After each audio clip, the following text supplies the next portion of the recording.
ગાંધીનગર પેટા ચૂંટણીમાં વિજેતા ઉમેદવારોની શપથવિધિનો આજે સમારોહ છે। ભાજપના ધારાસભ્ય રાજેન્દ્ર ચાવડા આજે શપથ લેશે।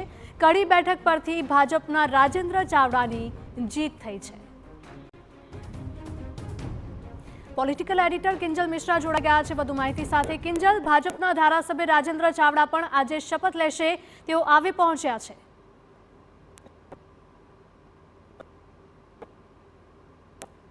जी किंजल,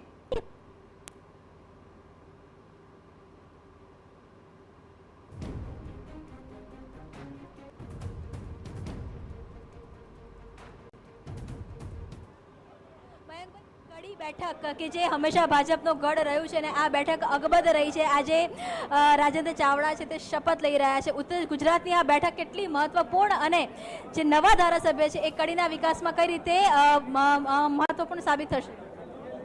માન્ય કરશનભાઈના નિધન પછી ખાલી પડેલી આ જગ્યાની પેટા ચૂંટણીમાં માન્ય પ્રધાનમંત્રી માન્ય મોદી સાહેબ, દેશના યશસ્વી ગૃહમંત્રી આદરણીય અમિતભાઈ શાહ સાહેબ, ગુજરાતના માન્ય મુખ્યમંત્રી આદરણીય ભૂપેન્દ્રભાઈ અને અમારા યશસ્વી પ્રદેશ અધ્યક્ષ આદરણીય પટેલ સાહેબના નેતૃત્વમાં જે પ્રકારે મહેસાણા જિલ્લાના કાર્યકર્તાઓએ અને મહેસાણાની જે બૂથમાં અમારા કામ કરનારી આખી ટીમ હતી એ ટીમે મહેનત કરી।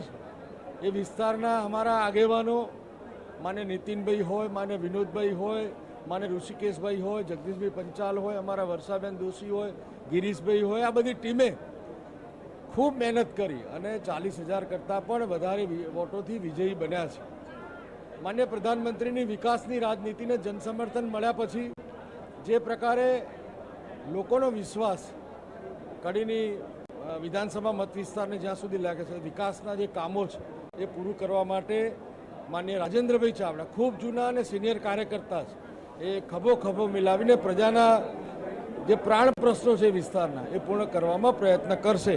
ભાઈ, આપણે વાત કરીએ નીતિનભાઈ આ બેઠક પરથી લડ્યા હતા। નીતિનભાઈનો એક અલગ સ્વભાવ, એક આગવી છાપ।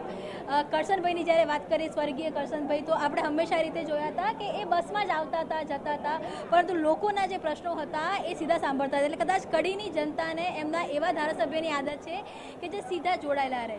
રાજેન્દ્ર ચાવડા આ આખા બીવામાં કેટલા ફિટ થશે, કેટલા સફળ સાબિત થશે આપને લાગે છે? કરશનભાઈ જે પ્રકારે એમની કાર્યપદ્ધતિથી એ જ કાર્યપદ્ધતિના કાર્યકર્તા આદરણીય રાજેન્દ્રભાઈ ચાવડા છે અને એ જ કાર્યપદ્ધતિ તેઓ રાખવાના છે।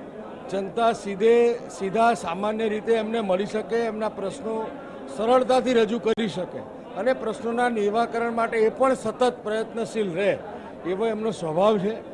લોકોની સાથે, તમામ ધર્મ પંથ સમાજના લોકો સાથે મળેલા છે, એટલે આ પ્રકારની સામાન્ય કાર્યકર્તામાંથી ધારાસભ્ય બન્યા છે, એટલે લોકોની જે માગણી છે પૂર્ણ કરવામાં તેઓ સફળ રહેશે।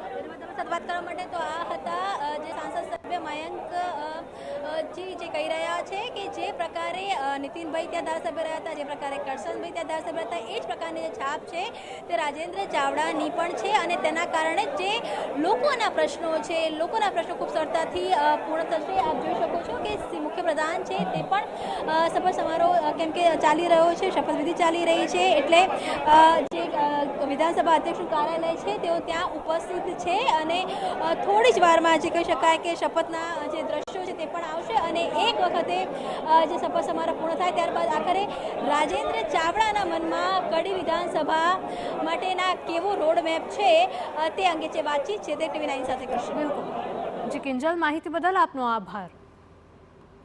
તો ગાંધીનગરમાં પેટા ચૂંટણીમાં વિજેતા ઉમેદવારોની આજે